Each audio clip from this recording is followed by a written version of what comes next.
Welcome back to AM Northwest. It is never too late to make a change, especially when it comes to your career. Here to share the steps to take to make a major midlife shift, we welcome back career strategist and personal branding expert Carol Parker Walsh. Good to have you with us. Thank you.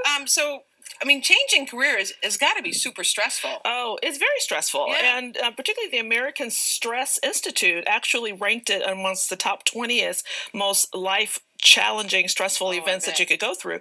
And I really believe in midlife is that much more challenging because you have aging parents and you have kids in college and you have so many other, and your body's changing and life is shifting. And so there's a lot more stressors that are on people at midlife who, probably maybe bought into this mythology that you do all your hustling and bustling in your 20s and then you just kind of hit the cruise control once you hit 40 or 50. But then you have an awakening and you realize maybe there's something else you want to do, or you want to have more purpose and meaning in the work that you do.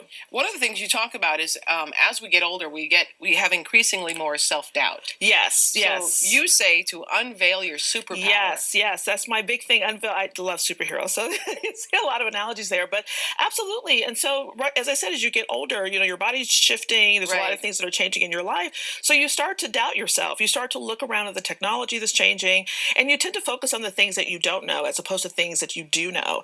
And people at midlife have a wealth of experience, life experience, knowledge, work experience, education, training, seminar. There's so many things that we've done that have allowed us to reach the pinnacle of our career that we really need to mine those things and really realize that we have some superpowers that we can then leverage to either monetize into a business for ourselves or move into a career that we really actually enjoy and love.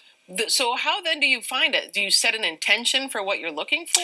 Yes. Well, part of it is that you really have to have a vision for what you want to do. So I call it catch a vision for yourself. And, we've bought into this idea of the traditional formula of you go to school, get the job, stay there, retire, that now is your opportunity to really throw out that formula and recreate your own. So you want to have an idea of where it is you want to go and have a vision for that. And I talked about that in a TEDx talk that I did around, we spend so much of our time kind of dismantling who we are to fit into certain careers and jobs that it can be really challenging to figure out what we really want because we've just followed a path as opposed to creating our own. So then you say, okay, so you catch a vision, kind of taking a look at yourself. You're going to face roadblocks along the way. Absolutely. And I call that your kryptonite. So you got to kill the kryptonite, right? Because we are going to have roadblocks. We're going to have those limitations. We're going to have those doubts. They're always going to come. Every superhero has a kryptonite, right? And so we just have to figure out what those are. And not that we're ever going to really get over them or move them out of the way, but what we can do is learn tools to be able to deal with them much better so that they don't limit us or stop us from going after the things that we really want. Well, I think we talked about this recently. The fact is, older women find it hard to especially change a career and find a job in this climate right now. Well, exactly. And I think that's if you notice, not yet have I said, go look for a job, right? Because there's so much work that you have to do before you figure out what's the right job for you. In fact, when we can figure out what our superpowers are, we get a vision for what we really want to do, and we really can get over the self-limitations and the roadblocks, both real and imagined, that we may have that prevents us from doing the things that we want to do. A lot of times we may design a career for ourselves that we never even thought of, or actually go into doing some work that we may not have realized was available to us because we haven't really looked at our strengths, looked at our gifts, and looked at our talents on a deeper level. So then you say to accept your calling. Yes. And then once you do that, it's decision time. So when you get all that information, then you can step into and create the blueprint for what it is that you really want to do. Give me an example of a client that's finally figured out what she wanted and accepted her calling.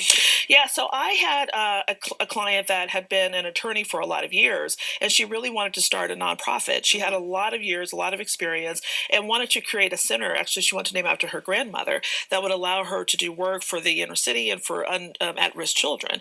And so for years, she thought I couldn't do that because I'm on this track. Well, maybe when I retire or things of that nature.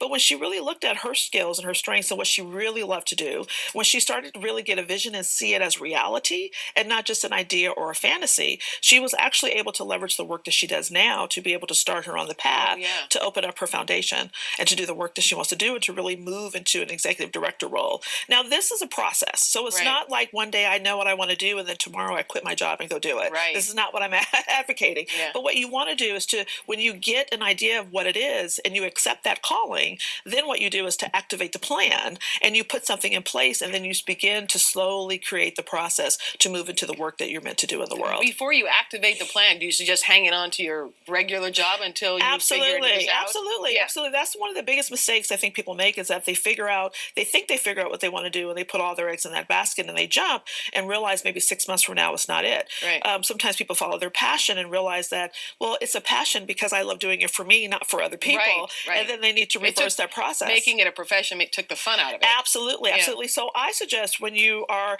activating the plan, is that you're actually test driving. You're actually doing a few things to allow yourself to get familiar with the thing that you think you want to do. Right. Maybe do something on the weekend, or do something part-time, or have conversations with people who are actually doing the work that you think you want to do before you actually make the leap and go into there. So you do all these things before you actually start to make a move. And you know what you're talking about, because you've done this a couple of times yourself. I have. I've been an attorney. I practiced law for several years. I was in academia after I got my PhD. I taught. I was a dean. So I've done several things, really because I followed the same formula that I was given, as opposed to throwing it all out when I hit midlife, to say that I really want to do something that's more in line with myself. And so even myself, for example, I decided to work with women, particularly at midlife, who are doing these career changes, because I have a skill, talent, and gift to be able to really help people to see a vision for themselves and to be able to move into even that. Though they can't see it, you can see it. Yes. Carol, you're the best. Thank you so much. Carol Parker Walsh. We'll put the information on our website at KAT.com.